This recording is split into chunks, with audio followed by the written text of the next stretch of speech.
So, how are you all doing this evening? Good Enjoying the evening, weather. sir. Uh, has the weather become better there? Yeah, Rains? Did you get any? yeah. From morning we are getting rains. Oh, okay. All right, interesting. So I see there's about what 30, 35 of us so far. Are you waiting for more people to join? Let me know when you're, ready to begin, and then Yes, Garima. Yes, ma'am, participants are joining. So how much time it will take? So we are waiting Ma'am, for some more participants to join the session, and we will start within 5 minutes. sure thing, no problem. Let me know.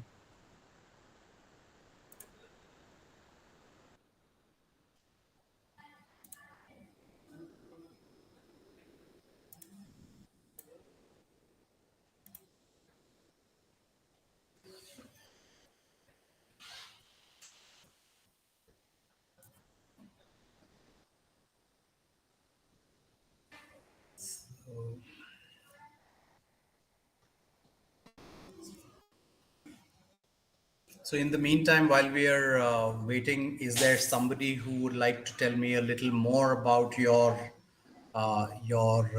institute slash organization? Yes, Rahul. Are you there? Yes, ma'am. Yes, ma'am. Yeah. Yeah.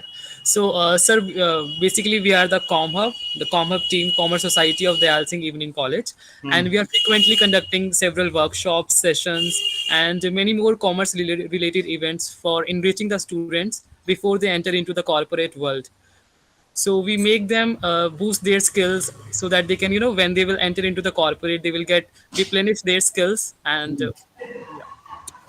Hmm. Sure. Well, thank you. Yeah. Can we start now, Rahul? It's already 47 participants are there. Yes, ma'am, we can start now. Garima, go good ahead. evening, everyone. Good evening, everyone. I, Garima Gavri, on behalf of ComUp, the Commerce Society of Dal Singh Evening College, welcome you all to this 2 day skill enhancement bootcamp and to this very exciting workshop on the topic 3 Lies about Entrepreneurship. Before we move any further, I request you all to kindly maintain the decorum throughout this session. You can post your queries through the chat box, and we will make sure that they are addressed at the end of this session. I ask you all to keep your cameras and microphones turned off unless told otherwise. I would also like to welcome everyone watching us live on YouTube. Entrepreneurship is the capacity to take risk, ability to organize, and desire to diversify and make innovations in the enterprise. It is the inclination of mind to take calculated risk with the confidence to achieve a predetermined business or industrial objectives. Entrepreneurship has opened avenues of the great scope in the Indian economy. To provide you with a better understanding of the same, on behalf of ComUp team, I would like to welcome our esteemed guest speaker, Mr. Aman Zidi sir. I would now like to call upon Dr. Indu Gupta ma'am to introduce our guest speaker. Thank you, Garima. So good evening, everyone. I, Dr. Indu Gupta, on behalf of Commerce Department of Dayal Singh Evening College, have the honor of introducing the esteemed guest speaker for today's session, Mr. Aman Jaidev. He specializes in leadership development, business storytelling, strengths coaching, and experiential education. He has an experience of over 23 years in developing and leading people at the finest organizations in the world, such as Infosys, Deloitte, HSBC, Walt Disney, Mercedes Benz, Volkswagen, Tata Motors, BMC Softwares, and many more. He is the co creator of Inclusion Circles, a webcast focused on furthering DEI causes, and earned his certificate in DEI from the University of South Florida. Now, without any further delay, I would like to invite our esteemed guest speaker for sharing his insightful views on the topic 3 Lies about Entrepreneurship. A very warm welcome, sir. Over to you, sir.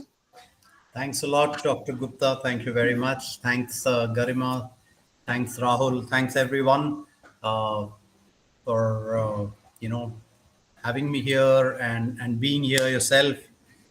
So this is a short, quick conversation on about entrepreneurship. It is called Three Lies About Entrepreneurship because I think one of the ways of understanding entrepreneurship better is to actually look at some of the facts about entrepreneurship, but also become aware of some of the fictions about entrepreneurship.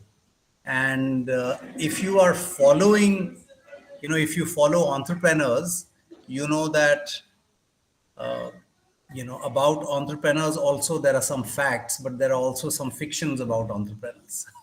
So similarly about entrepreneurship also there are some truths and there are some lies, and if you're aware of the lies, it'll hopefully expand our understanding of what entrepreneurship is and is not.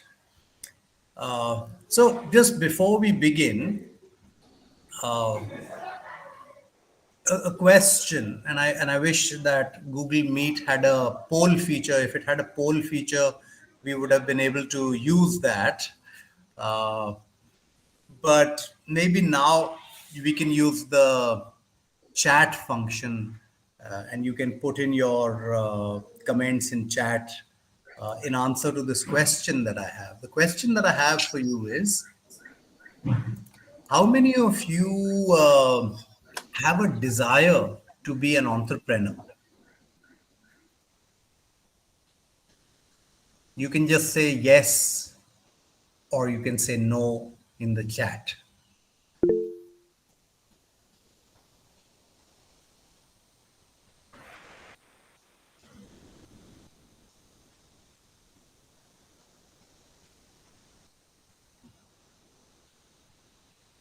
Okay.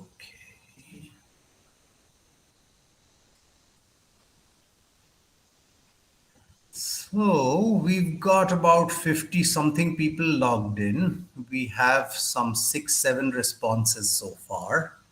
And from the 6, 7 responses or 8 responses that we have, I think most people are saying yes. And we've got one no. Okay, I think we're getting some more yeses. We'll see how that goes. All right.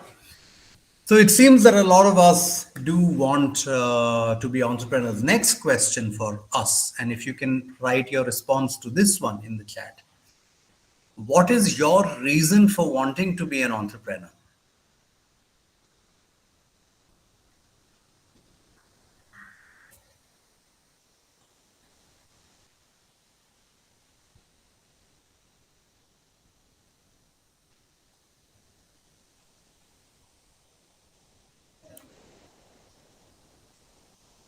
Okay, I see one from Deepak, money.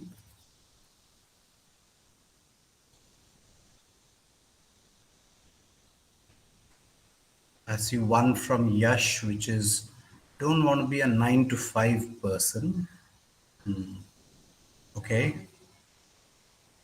Rashmi is saying want to do something innovative or new. Okay.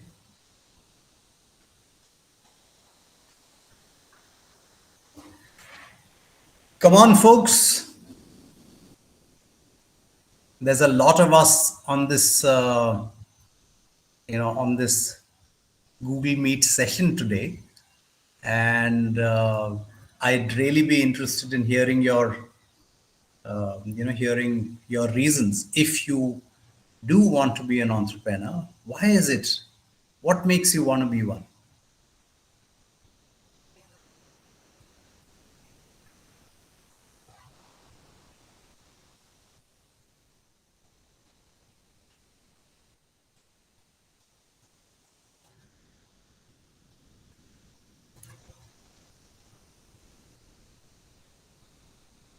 Inheritable job.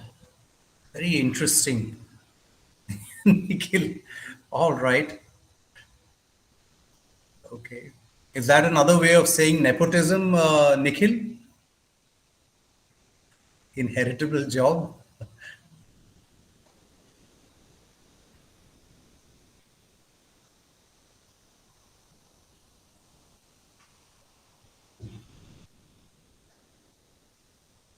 All right, to afford a Rolls Royce. All right. Okay, great. Thanks so much. So your responses are not very different from uh, what I had learned when I conducted a poll sometime last year on LinkedIn, and I'd asked people saying, look, if why do you think people become entrepreneurs? And there was a bunch of different options that I gave them.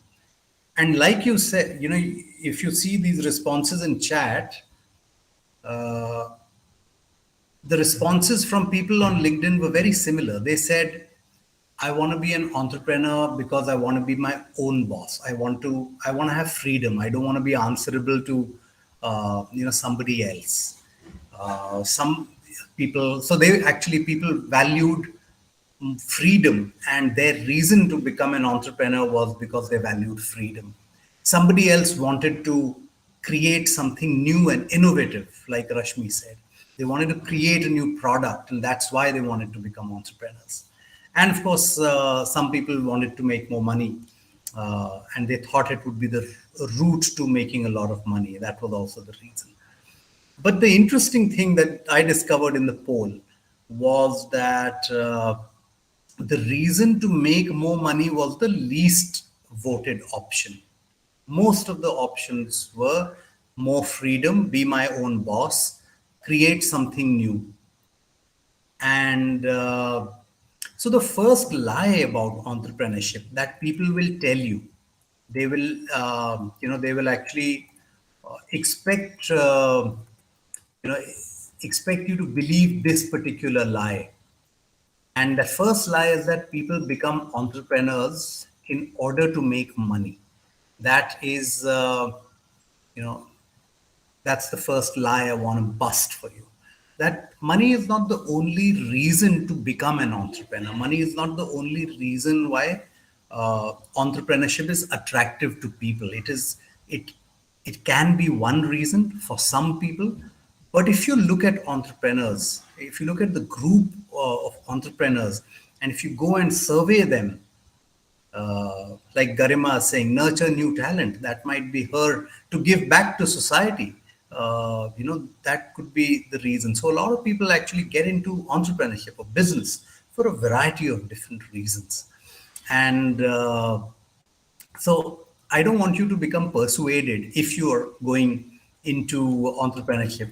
I don't want you to get persuaded by this thing that, okay, entrepreneurship is only about making money, and that needs to be the only driving force. So that's the first lie I wanted to talk to you about. I'm just going to stop here and check with you. Do you have any questions on this? Do you have any thoughts? Do you want to dig a little deeper into this particular topic?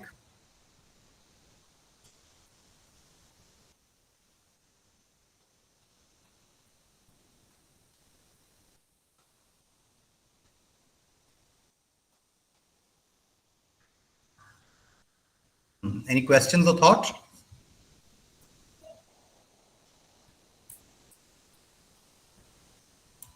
All right. Great. Then we can actually talk about the second one. Any thoughts from you about when a business is set up? What is the purpose of what is the purpose of any business? Do you have any thoughts on that?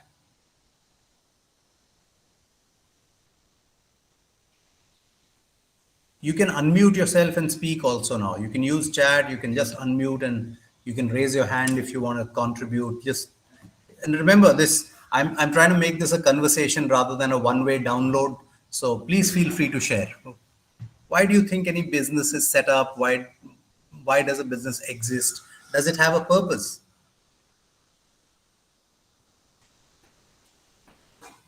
To Deepak saying to capture the market. Okay, tell me a little more about that, Deepak.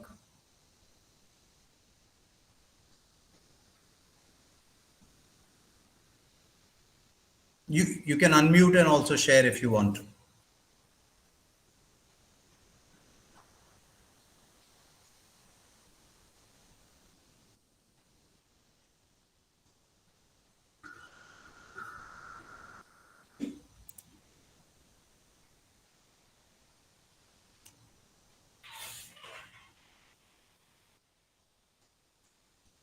to dominate and excel in a particular industry. All right. So maybe the purpose can be that I want to be number one in this industry. All right. Any other thoughts?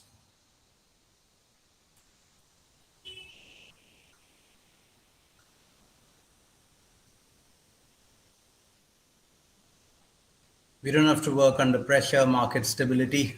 Interesting. Sneha, that may be your reason to become an entrepreneur or a business person.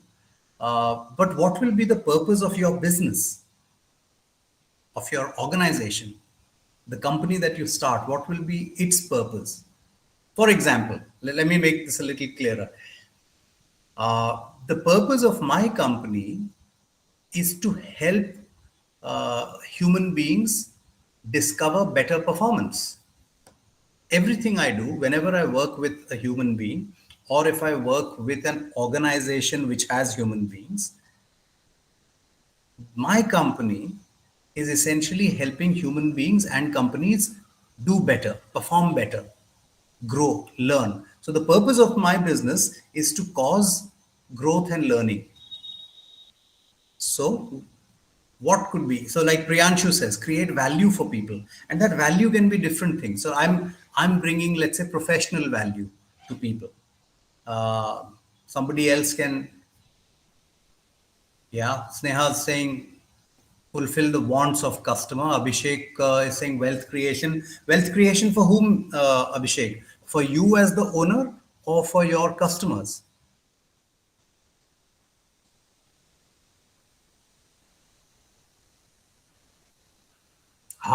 Interesting. Okay. So the purpose of a business is to create more wealth for me. Okay, that's one, that's one response. Great. And Deepak is saying to also provide employment, bring out problematic solutions, solve those problems, improve the living standards of people. Fantastic. So you're seeing, uh, you know, you're seeing that a business exists for a variety of different purposes. A business exists in order to serve a particular customer segment. So, for example, a lipstick business or a makeup business exists to serve women. They exist to serve the beauty needs of women. A shaving business exists to serve the, let's say, beauty needs or hygiene needs of men. uh, you know a pharmaceutical business exists to cure people. A food business, a restaurant, a Pizza Hut, a Domino's, a McDonald's, some small cafe, Narulas, for example. These exist in order to serve the taste buds of people.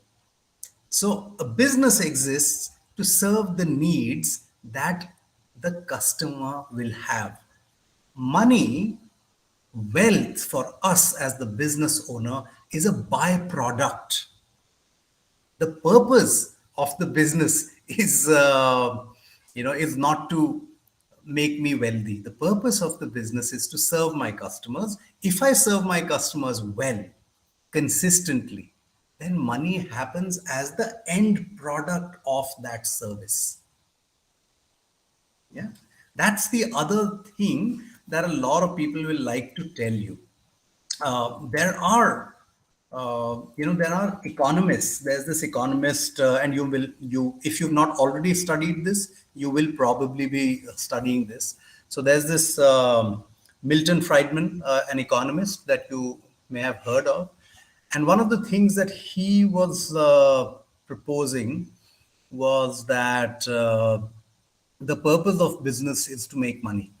And a lot of other economists have actually contested that, saying, no, the purpose of business is to serve customers. If you serve customers well, they will give you money. So, and what happens with businesses that only chase money is that they end up uh, giving customers a bad customer experience. So I don't know if you've heard, but and just so cases of collections agencies going to customers' houses and threatening them because they have not paid credit card bills. Have you heard of that ever? Anybody? If you've heard of that, just say yes in the chat or somewhere.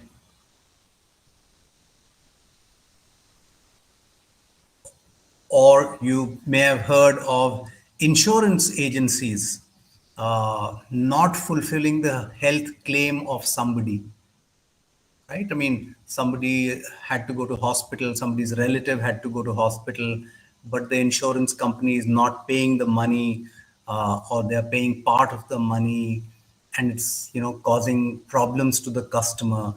All of these are examples of organizations that are not focused on customer satisfaction, meeting customer needs, but they've become focused only on being profitable. When companies forget their purpose and only start thinking profit, they start causing, instead of causing benefit to customers, they start causing harm to customers, harm to the environment, harm to society. So there is, whenever somebody tells you that the only purpose of a business is to make money, run. that that is not the kind of business you may want to join, because your customers well-being or even your own well-being as an employee is not going to be important there. What's going to be important in an organization like that is one thing: profit. So the second lie of entrepreneurship is, and let me share my screen with you also so you can see this. I would like to give me a second.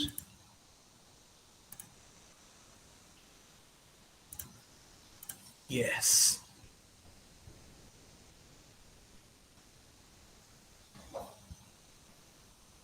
Right. So if you can see this, give me a thumbs up or nod your head. But you're not on video, so I won't know if you can see this.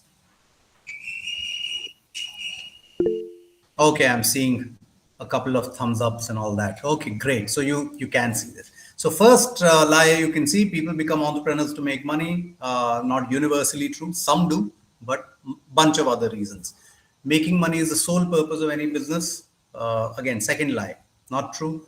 Serving customers or serving somebody else. It could be society, children, men, women, old people, like vradhashram, old age homes. The purpose of the business is to serve old people, not to fleece them of their money. Uh, and the business will only thrive if the old people and their parents are happy. But if they feel that if the conversation is, "Arey, this vradhashram, this old age home only likes money," then it won't do well, not in the long term. So understand that. And then, of course, there is a third, lie as well, which I would like to, talk to you about. And the third lie is business is separate from society. Now, this is something you will hear in various forms, right? I remember when I was still new in the workforce, a lot of people would say things to us such as, "Look, keep your problems at home. Don't bring your personal problems to work. We are not interested in in what's going on in your life. We are only interested in your focus and effort." So basically, there was this whole belief that a human being can successfully separate two parts of them. So that it's physically possible to remove emotions and keep them outside the door before you enter. And many businesses will also say, "Look, what is happening in society is none of my business," right? uh, so for example, if there is inequality, if there is, let's say, wealth inequality in society. If some people are very poor and some people are very rich, uh, a business may say, "This is it's not my job to focus on that." If there is poverty, it's not my job. If there is pollution, it's not my job to focus on that. Or businesses may say that if there is social inequality, if there are some segments of society that do not have jobs or education and others do, business may say that's not my lookout. And so the third lie is essentially that business is separate from society. But if you look at it, I'd like, again, if you can unmute, and talk about this, it'll be very interesting. Uh, can you tell me what are the things that actually a business needs to run? Can you give me a few examples?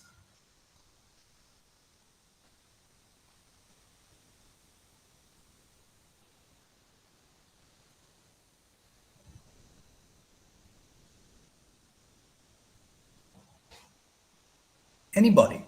What are the things that a business needs to run?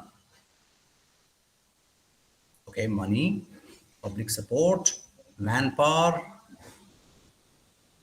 capital, technology, manpower. Okay. Okay. What else could there be? How about infrastructure?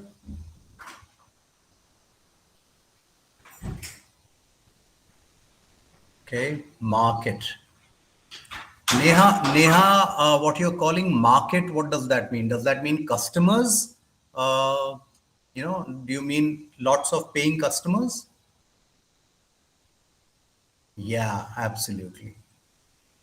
So if you look, and okay, Deepak's also got capital, raw material, manpower, cooperation, coordination, location. Sneha's saying, Priyanshu's saying team and capital. So okay, great. So when you say location, you're probably talking about land, office. You could be talking about roads, electricity. You could be talking about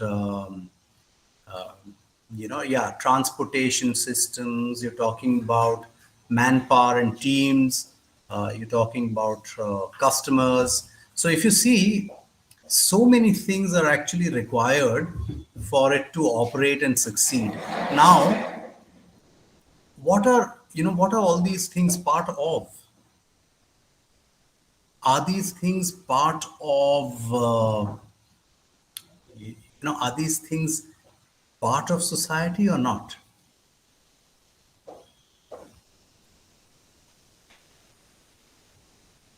Yeah,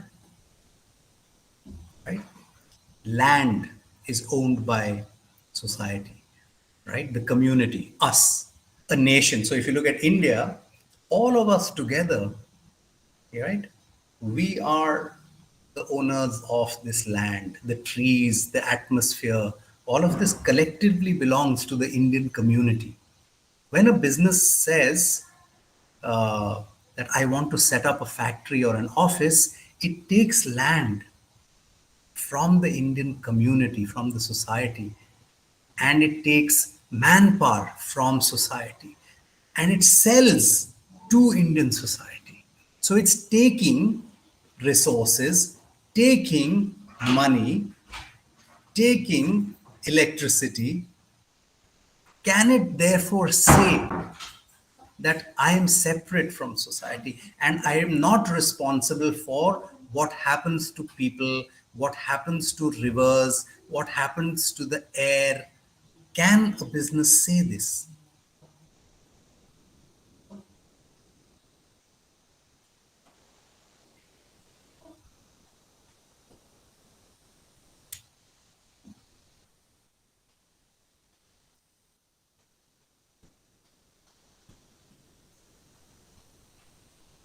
I'm hoping to get some answers from you. Can it be said that business and society are separate? They should be kept separate.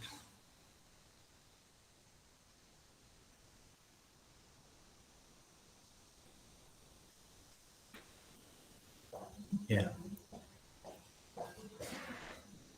Right. And which is why you'll be able to see why I'm calling it the third lie. Right. That's that's the number three lie. So if anybody comes and tells you that these are two things that actually should be kept separate, you can probably help them see how these are not separate, these are linked, and how one is merely the subset of the other, right? I mean, if you look at society, society is this big umbrella, right? Which is all of us living together, cooperating. Business or businesses sit within society. Businesses are subsets. There are many units, organizations. They actually sit within society. And therefore, they owe a responsibility towards society, towards you, me, employees, customers, environment, government, you know, income tax department, irrigation department. They are responsible. They have to be compliant, uh, and yeah, and which is why there's a business professor called Edward Freeman, and he wrote a book where he actually said something really interesting. He said it makes no sense to talk about business without talking about ethics. And he also said it makes no sense to talk about either business or ethics without talking about human beings. Because here's another question: is business a human activity?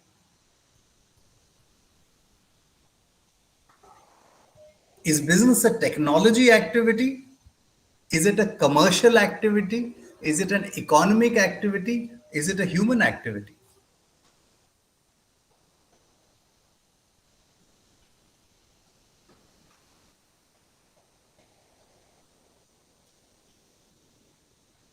Absolutely.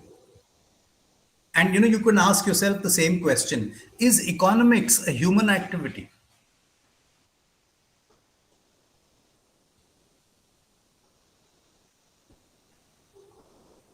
Yeah. So commerce, economics are also human activities. And if you look at it, technology is also human created. So, anything we do is ultimately a human activity. So, whenever somebody says that, uh, businesses cannot afford to be human, uh, I find it a little strange and funny, because business is a human activity. It is being done by businesses, by humans. It is being done for humans. It is affecting humans. It is a human activity, and there's no way that it does not owe responsibility. So that's the other thing that I'd like you to always remember. You will, in the future, either you will become entrepreneurs and run your own companies, or you will uh, end up working for somebody else's company and they're an entrepreneur. But in either case, these are the things that I'd like you to keep in mind: that look, business is a human activity, right? It's a bunch of human beings doing something for other human beings. And I'd like you to remember these three lies about entrepreneurship that we've talked about today. Uh, and I hope that with this awareness, uh, you'll go on to become more responsible entrepreneurs in the future, because we know that there are things such as irresponsible entrepreneurs, uh, and I hope that you will fall in a different category. And that's it. That's what I wanted to share with you. I'm going to stop here, and I'm going to take any questions that you may have. So some of you, if you have any thoughts or questions, you can just unmute yourself and ask, and I'll be happy to hear your questions and your thoughts and maybe respond to them.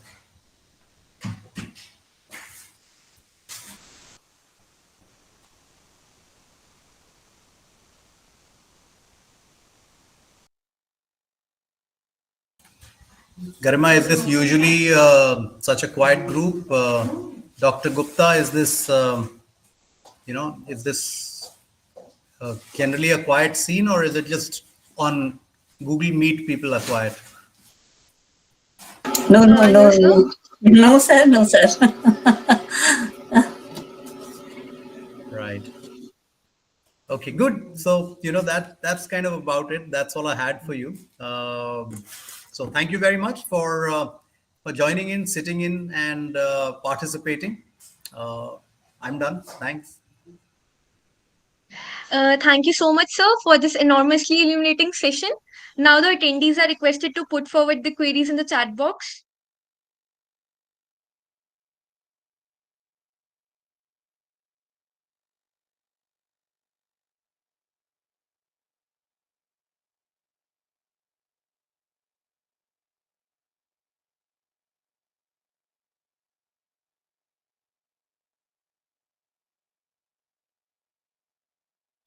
I would now like to call upon the Vice President of Commerce, Rahul Madan, to propose the vote of thanks.